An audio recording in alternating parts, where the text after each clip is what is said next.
Hello, my name's Keith Warburton. I'm CEO of Global Business Culture, and I'm joined today by my colleague Vidya Subramanian, who is our lead training consultant in India.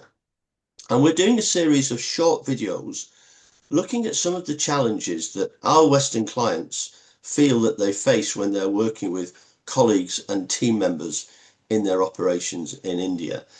And today we're going to discuss a topic which comes up very frequently when we talk to our Western clients, and that is the issue around the best way to give feedback to colleagues in Indian teams. And a lot of people in the West feel that this is a bit of a minefield. And many Western managers feel that when they give honest, direct feedback to colleagues in India, that honest and direct feedback is very often received very badly. It has a negative impact. When from the Western perspective, it's expected to have a positive impact. So again, Vidya, first of all, would you say that that can be received badly? And secondly, if it can be received badly, why is that the case? Yes, so critical feedback or honest negative feedback about performance is a very sensitive issue in India. There's an emotional reaction to it.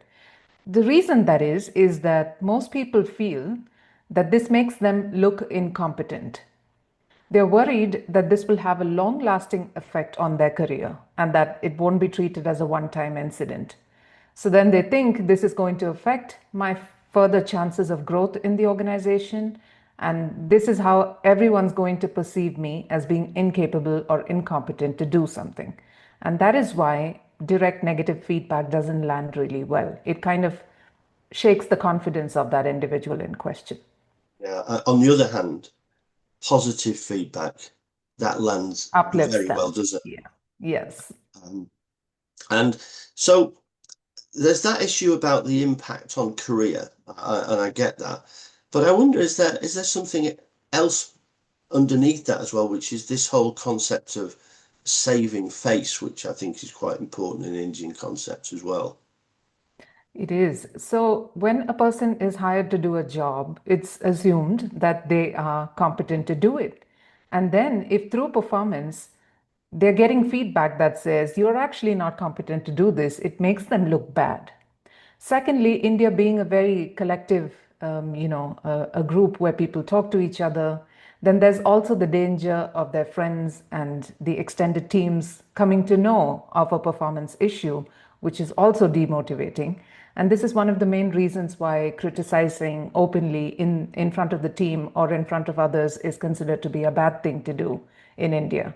People like to keep performance issues between the manager and the employee and not make it a public spectacle. And so that's why it lands badly. But again, my Western clients will say, well, that's very interesting, Keith, but if there's a problem, we have to address that problem. We can't pretend it hasn't happened.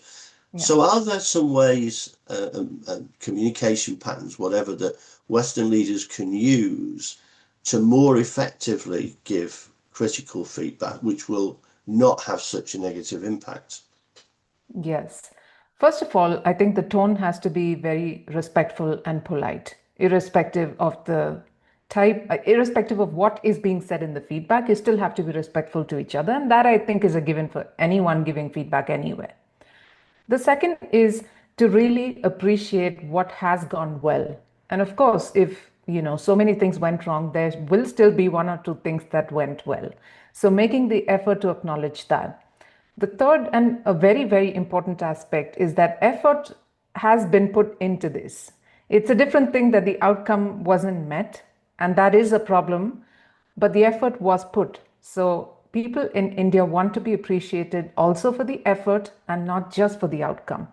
So when those things are done, the person receiving the feedback feels, okay, you know what? He or she is being respectful to me. He or she has acknowledged that I've put in the work and they've also acknowledged what I did well. That kind of makes them less defensive and more open to listen to the critical aspect. And when delivering the critical aspect, it's very useful to be extremely specific as opposed to saying personal things that you just did a bad job. It would be useful to say, exactly what was not done as per the agreement or as per the expectations. So using specifics in communication can help with feedback. That's helpful. That's helpful.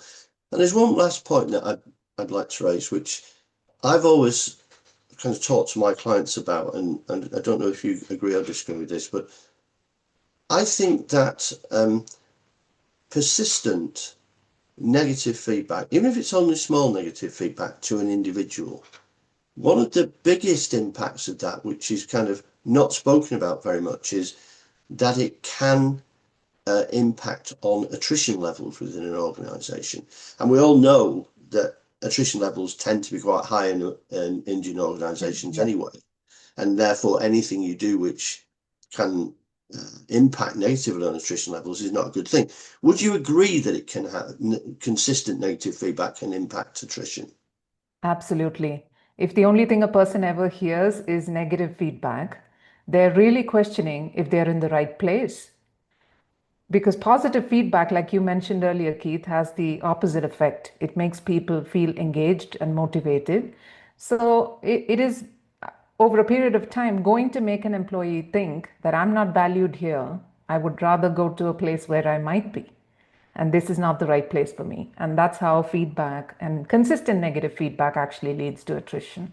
Yeah, and Indians are very promotion oriented, aren't they? Yes. And obviously, you feel if I'm getting constant negative feedback, I'm never going to get promoted here. So I Yes. might as well leave and try my luck somewhere else where might be more appreciated.